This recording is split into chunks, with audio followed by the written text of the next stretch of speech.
मैं 140 करोड़ देशवासियों को हाथ जोड़ करके प्रार्थना कर रहा हूं कि आप 22 जनवरी को जब अयोध्या में प्रभु राम विराजमान हो, अपने घरों में भी श्री राम ज्योति जलाएं, दीपावली मनाएं। भारत के वजीर आजम नरेंद्र मोदी अयोध्या गए थे और वहां पे उन्होंने कहा कि जो 22 जनवरी आ रही है अगले महीने, उसमें सारा जो मुल्क है वो दिवाली मनाए। पूरे 100 करोड़ हिंदुओं की आस्था का जो केंद्र बिंदु है वो श्री अयोध्या है। पहले समझना पड़ेगा लोगों को। आज हमारे प्रधानमंत्री जी ने जब कहा कि 22 जनवरी जब ये प्राण प्रतिष्ठा होगी और उस दिन जो है आप सब लोग को दीपावली, मैं तो मनाऊंगा। जो राम भक्त हैं उन्होंने 550 साल इंतजार किया है इस दिन का। राम टेंपल की इनॉग्रेशन से पहले 15,700 करोड़ का गिफ्ट दिया गया है अयोध्या सिटी के इंफ्रास्ट्रक्चर के लिए। और मैं ये भी बताता चलूं, पाकिस्तान से जो लोग देख रहे हैं कि ये वही अयोध्या सिटी है जहां पे राम मंदिर और बाबरी मस्जिद का जो इशू था। हमारे जो मुसलमान हैं वहां पे और दूसरे लोग हैं सारे इसको जज्बाती तौर पर ले जाते हैं, हालांकि जज्बाती नहीं होना चाहिए। ये हकीकत है कि इन्वेडर्स आए थे, उन्होंने कई मंदिरों के अंदर मस्जिद बनाई थी। ये कोई एक बाबरी मस्जिद का अकेले का मसला नहीं था। This has happened after a wait of 5 centuries, 500 साल।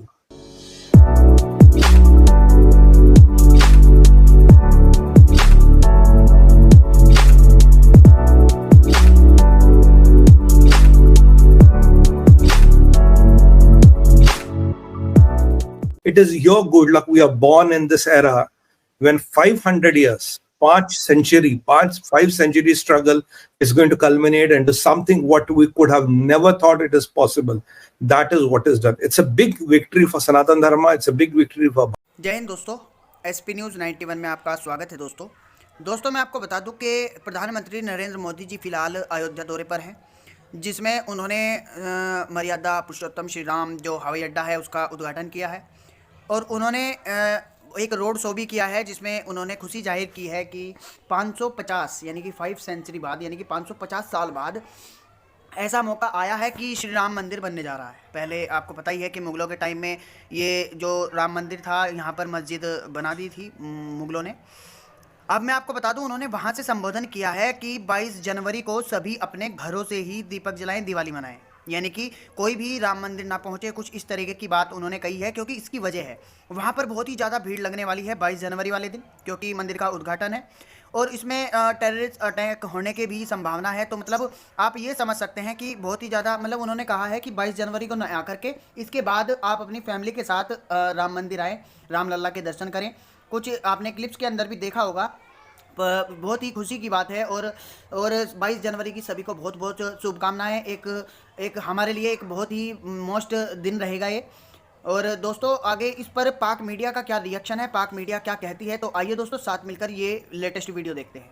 ताड़ साहब, कल एक डेवलपमेंट हुई है जो कि बड़ी डेवलपमेंट है और वो ये है कि भारत के वजीर आजम नरेंद्र मोदी अयोध्या गए थे और वहां पे उन्होंने कहा कि जो 22 जनवरी आ रही है अगले महीने, उसमें सारा जो मुल्क है वो दिवाली मनाए अक्रॉस द कंट्री, क्योंकि उस दिन राम टेंपल की सेरेमनी होगी। ताड़ साहब, उन्होंने ये भी कहा कि जो राम भक्त हैं उन्होंने 550 साल इंतजार किया है इस दिन का।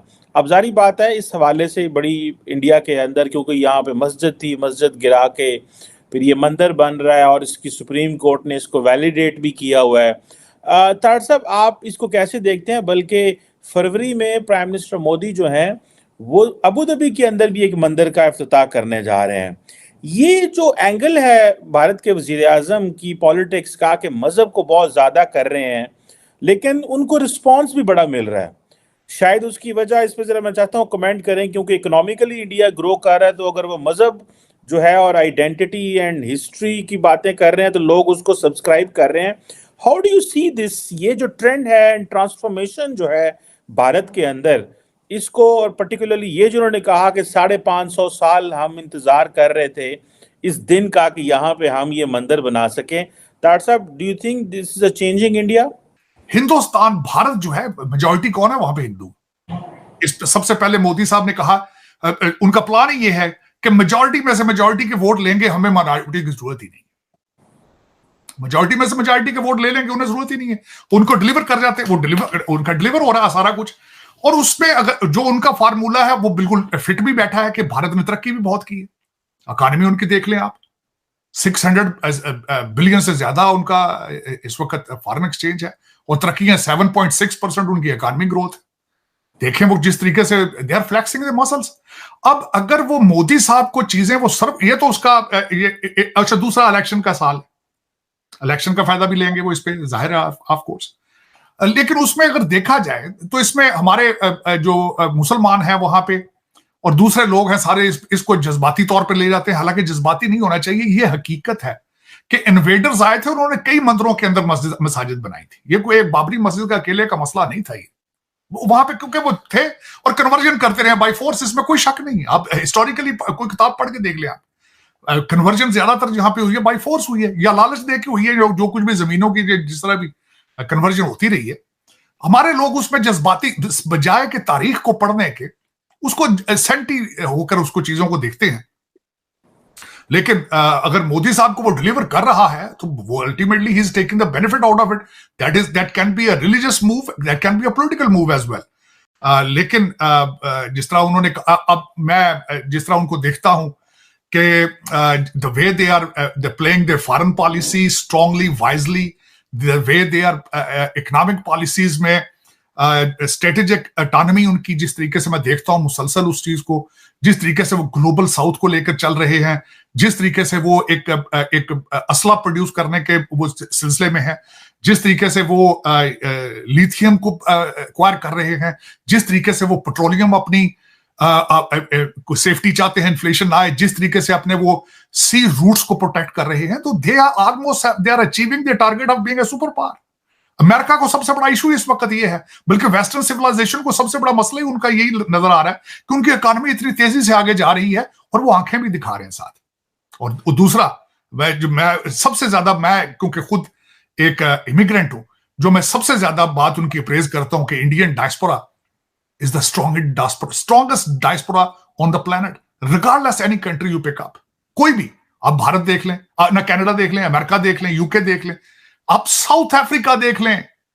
साउथ अफ्रीका का पिछला जो प्राइम मिनिस्टर था जो उनका, उसका वो गुप्ता, क्या नाम था उसके साथ, गुप्ता साहब थे, जो बहुत बड़े वहां पे वो जिनके ऊपर करप्शन के चार्जेस थे। दुबई देख लें आप, दुबई देख लें आप, वहां पे देख लें इंडियन डायस्पोरा की अमीर तरीन डायस्पोरा, स्ट्रॉन्गेस्ट तरीन है। अबूधाबी में जिसकी हम अभी बात कर रहे थे कि वहां पे मंदिर सबसे बड़ा बन रहा है, आप उसकी मिसाल देख लें, उसके पीछे क्या है, उसके पीछे डायस्पोरा है। न्यू जर्सी के अंदर बहुत बड़ा मंदिर बन रहा है इस वक्त, अमेरिका का सबसे बड़ा मंदिर, वो भी डायस्पोरा बना रहे हैं, वॉलंटियरिज्म कर रहे हैं, they are committed to their cause, they are committed to the religion, they are committed to India. इससे सीखना होगा आपको। मैं हमेशा यही कहता हूं, हमारे सुनने वाले सबसे बड़ा मुझसे यही कहते हैं कि पता नहीं शायद ये इंडिया भगत है, ये क्या इंडिया गीत, और मैं ये कहता हूं सीख लो ना, को सीखण होता जिते। आपने अफगानिस्तान से भी सीखने की कोशिश की, आपने तालिबान के जश्न मनाए हैं, अगले मुंह ते चुक के मारी जे, उन्हें क्या परा करो, उन्हें क्या अपने मिसाइलों के नाम ही चेंज करो अपने। तो लेकिन ये कि आप सीखें कुछ उनसे। आप एक ऐसा मजहब है, दुख के साथ ये कहता हूं, जिसका पहला लफ्ज इकरा है और सबसे ज्यादा अनपढ़ आप हैं, सबसे ज्यादा जाहिल आप हैं। आपका हर मौलवी जाहिल है जो आपको सब रोजाना जुमे के खुतबे लीड करता है, आपकी मस्जिदों में सारा दिन सियासी तकरीरें करता है। पूछा जाए तो वो दो लफ्ज ना उर्दू के जानता है ना इंग्लिश के जानता है।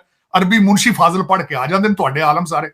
अरबी डॉक्टर साहब ने PhD अरबी च की। और यार को खुदा दा खौफ करो, तुसी को बचो, कोई तरक्की वाले पासे जाओ।